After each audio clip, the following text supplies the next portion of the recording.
ვაინე, შეგვიჭაბა ბუბუკა. მოდი გაკოიჩო. გაკოიჩო. მადლობა. მადლობა.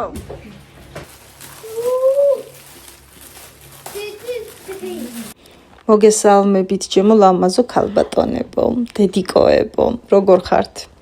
ჩემებმა გუშინ გადაწყვიტეს პატარა სიურპრიზების გაკეთება და კურიოზებმაც არ დააყოვნა. ჯერ გაარკვიო ცოლს რა აქვს? არა. თუ გახსოვთ, ადრე ერთ-ერთ ვიდეოში ვთქვი, რომ ფენი მინდა მეთქი დიფუზორით, რომ თმები კარგად გავიკეთო. ეს დიფუზორი ვერ დაიმახსოვრა ჩემმა ქმარმა და მოიტანა 2 ფენი. ზუსტად ისეთები, რომლებიც სახლში ისედაც მქონდა. მე მაინც არ დანებდა და ბოლოს მესამე როგორც იქნა გაარტყა. ზუსტად იმას, რაც მჭირდებოდა. მოკლედ ესეთი იყო ჩემი გუშინდელი დღე. დღევანდელ დღეს რაც შეეხება, რადგან დასვენების დღე იყო. ასე ზოზინში გადავაგორეთ, დავისვენეთ. და შიგადაშიგ პატარ-პატარა წვრილმანი საქმეებიც გავაკეთე. ჩემი გამომწერების უმრავლესობა არის ქალბატონი და ვინც მიყურებს ალბათ უმრავლესობა იქიდანაც არის ქალბატონი და აქედან დარწმუნებული ვარ ძალიან ბევრი დედა. და მინდა ვისარგებლო შემთხვევით და თითოეულს გისურვოთ ბედნიერი დედობა. რომ საკუთარი შვილების წარმატებით კარგად ყოფნით ყოველთვის გეხაროთ თქვენც და მეც გვეხაროს და გაგვეხაროს ჩვენი შვილების მომავლით. დედობა არის რეალურად თუ დავაკვირდებით ჩვეულებრივად გმირობა დღევანდელ დროში განსაკუთრებით. თუნდაც ერთი შვილის აღზრდა მოითხოვს ძალიან დიდ რესურსს და ვისაც 3, 4 და მეტი შვილი ყავს, მათზე უბრალოდ ვერაფერს ვიტყვი, მართლაც გმირები ხართ ყველა.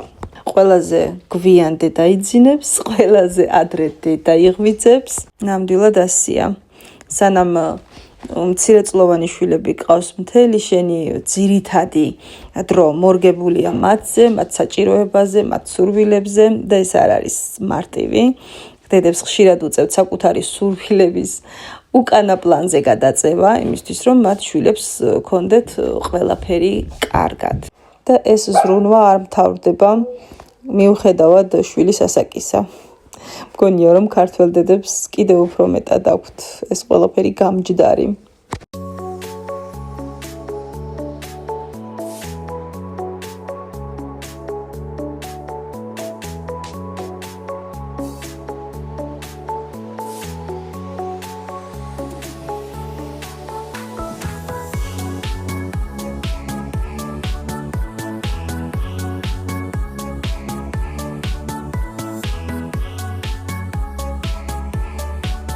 ანუ ყველანაირი ფენი მოზიდა და ბოლოს მოარტყა როგორც იქნა.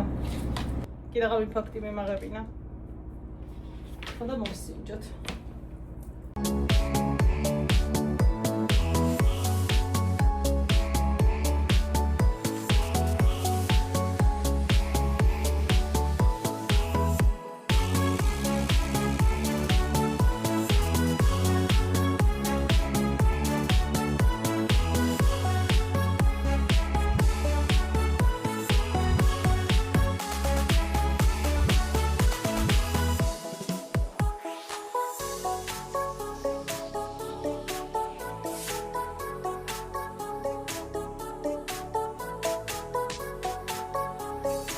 მომეწონა მინდა გითხრათ, გმაყოფილი ვარ შედეგით.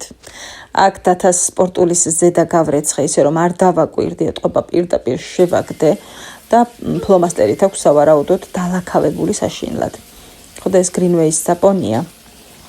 ამით ძალიან კარგად ვაცილებ ლაქებს. ფანქარი ფლომასტერი ცხიმი, არ ვიცი, ყველაფერი რაც კი შეიძლება ბავშვების ხელში რა ლაქასაც შეიძლება გადააწყდე, რაზეც კი მომისინჯავს, ყველაფერი ამოყავს, მაგრამ განსაკუთრებით ეფექტურია ხოლმე, სანამ გარეცხავ და მე ვერ დავიტახე და უკვე გავრეცხე. სავარაუდოდ მოიყვანს მაინც. ესე გავუსვამ ხოლმე, დავასველებ ლაქის ადგილს, გავუსვამ საპონს და პირდაპირ ისე ვაგდებ სარეცხ მანქანაში და გამოდის გამობრდღუიალებული. ვნახოთ ახლა რა იქნება.